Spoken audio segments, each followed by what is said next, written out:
Okay, good afternoon and welcome to Yeshiva YouTube Table and Able. Today we're doing Shulchan Aruch Yomi Simon Reish Gimel number 203 Dinei Birkos Peiros Haaretz.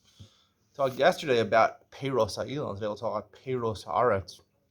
Now notice the word pri is called a fruit. Usually people distinguishing fruits and vegetables. Fruits are fruits and vegetables are things which go from the ground. But it is called Peiros Haaretz. We'll see according to Halacha how you distinguish between something which gets a Borei Priya Eitz, like yesterday, a Borei Priya Dama. Today, Aleph, Al Peros Haaretz Mevarach Borei Priya Dama. Peros that grow from the ground. We'll see in a second in Halacha Beis what that means. It grows from the ground. You make the bracha Borei Priya Dama. Beis, Al Tutim Agdelim B'Sneh. Tutim are strawberries. Borei Priya Dama. You make Borei Priya Dama. The Mishnah Berurah notes also cranberries. You also make Adama. Blueberries is a little question, actually. Some say Eitz, some say Adama. I think he says mulberries over here. Mulbear. Mulberries also would be Hadama. These things grow from the ground, technically. As the Rama explains, Hagadol Mikri Eitz, El Shemozi Olav Me'etza. It's only called Bori Priya Eitz, right? If it comes from Eitz is the branch, right? You have a trunk of a tree and you have branches, and the branches produce leaves, and the leaves produce fruit. So it comes from the branches. However, what comes from the roots, right? If you have a bush, right? A bush. What it comes from is roots, right? All those branches in the bush really are, all coming from, they're not offshoots of a trunk. They're just part of their direct growth from the root. So lo mikri'et, that's called Bari Priyadama, right? There's no eights, there's no branch over there. V'hani kevan de kale atzeh legamre v'chorev v'hadar parach misharashav v'varach la Bari Priyadama.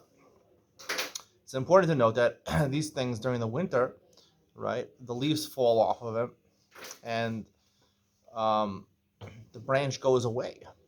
So this is one of the halachas. For example, like a banana. A banana happens to be a borei priyadama, even though technically bananas, I think, do have branches that they grow off of. Nonetheless, the point is that the entire root disintegrates, most of it at least, during the winter, and then there's a regrowth of the root, the shorashim. So therefore, that's really the most important indicator of Bori Pra'it. During the winter, what happens to the tree? Does it simply, the leaves fall off and there's no apples that are growing? Or does the actual trunk of the tree, or the shorashim, the roots, it goes back to its roots, or it decomposes where it affects the part of the tree that's attached to the roots? So therefore, as Bori Priyadama, let's say Bori Priyadama. Gimel, even though people would consider a banana a fruit, according to halacha, it's considered a vegetable. And maybe it's Bori Priyadama, it's considered a fruit. It's a fruit of the ground. There's fruits on trees and fruits on the ground. So a banana could be a fruit technically. A tomato, right? Tomato is a discussion whether it's a fruit or a vegetable, but it's a fruit of the ground. Generally, the way I would distinguish between fruits and vegetables is basically anything which is something you would use to make your drinks taste better or to make your dessert taste better. I would call that a fruit. If you're used to enhance your main dish or appetizer of your meal, that would be a vegetable. That's the way I would distinguish in a fruit and a vegetable. Gimel, al ha-moizish bori pri adama. What is moizish? Now he tells you. Moizish is bananas there. Bori pri adama. He says the same reason as applies by the tutim, by the strawberries. Dalid al peiros ha-mishamotzian ilani sarak. Let's say you have a tree.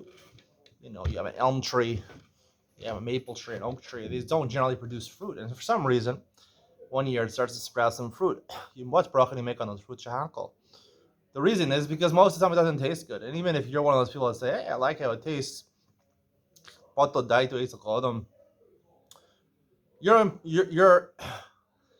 your objective or subjective opinion doesn't really matter, because when it comes to taste, I'm gonna suggest this more in Ian to lean on. There's objectivity. Everyone thinks their own taste. They have a phrase here in Israel, al tam bareach ein lehit vakeach, meaning when it comes to taste, when it comes to smell, don't get into an argument. Which seemingly means everyone has their own opinion. The way I understand that phrase is, Ain't hitvakeach. There's no point in getting into an argument because there's only one right answer. Certain foods objectively taste good and certain foods objectively taste bad. There's no subjectivity when it comes to taste. If you think you like something that people don't like, right, you have to refine your sense of taste, right? That's just the way it is. And usually the way it is based on what most people will tell you food tastes good. So if you think it doesn't taste good or you think something tastes good that people don't think tastes good, so you have to refine your sense of taste. It takes work. It's like building muscle takes work. Refining your taste takes work, and that's part of you know the most just from talking about taiva and you know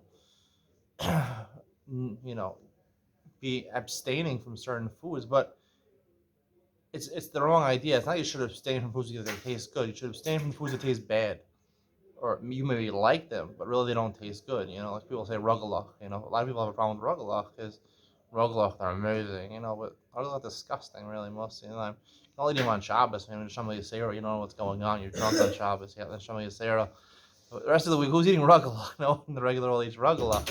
But some people have a problem with it. They have a taiva.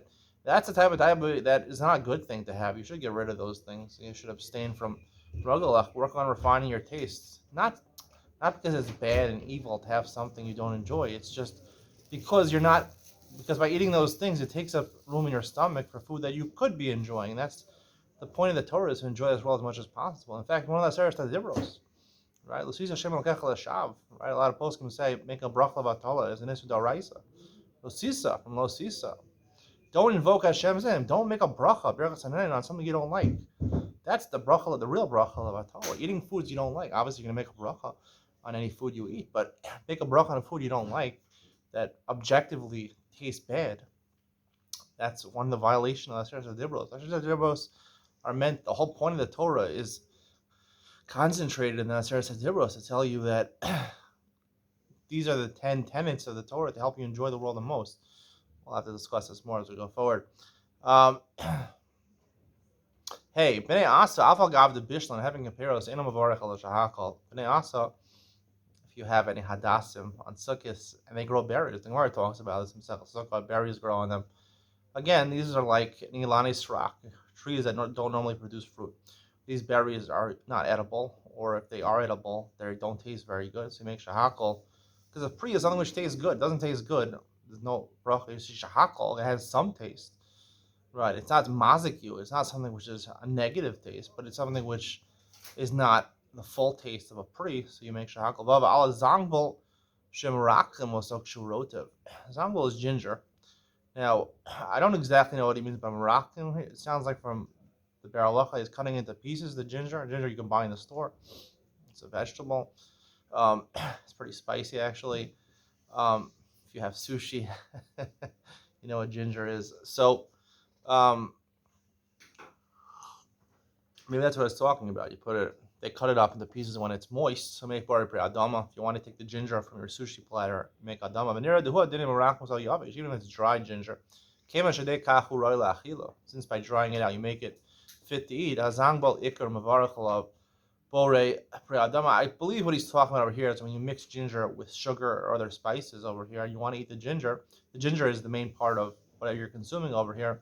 Even if it's dried out, the Shulchan Aruch says in Mark Ber Pri Adama, Zayin besamim shchukim muravim sukar. Let's say you take besamim, which plants that smell good. It doesn't just mean besamim, which are the siporin, which is the stuff you use for Havdalah, but also a lot of besamim things. Rosemary is a type of plant which you add to food. So you crush it up and you put sugar with it. You make the bracha. Whatever the bracha of rosemary is, not the bracha when you smell it. If you make a bracha on smelling rosemary, you make a borei. I think asay b'tzamim, not its favorite b'tzamim, but if you eat it, you'd make a borei pri ha'itz.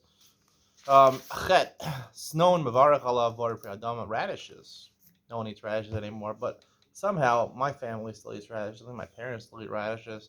When I was growing up, instead of a salad to accompany the gefilte fish, delicious gefilte fish, we had celery and radishes. People actually do eat radishes. Again, if you let them grow too long, they'll dry up. They won't taste good. But since most people plant radishes to be eaten when they're moist, so not the insha daita the Hakadosh Gemara says people plant it to be eaten in a certain state. You eat it in that state. you're enjoying it. You make Bari Adam. Again, this is something which grows from the ground, doesn't grow from the branches of a tree. That's the conclusion of today's share. Stay tuned for Ian to lean on when I talk about fruits which just sprout periodically. Um, Even though it's a fruit and maybe you like it, the correct bracha is shahakal. I'll tell you why. Ian to lean on coming up next.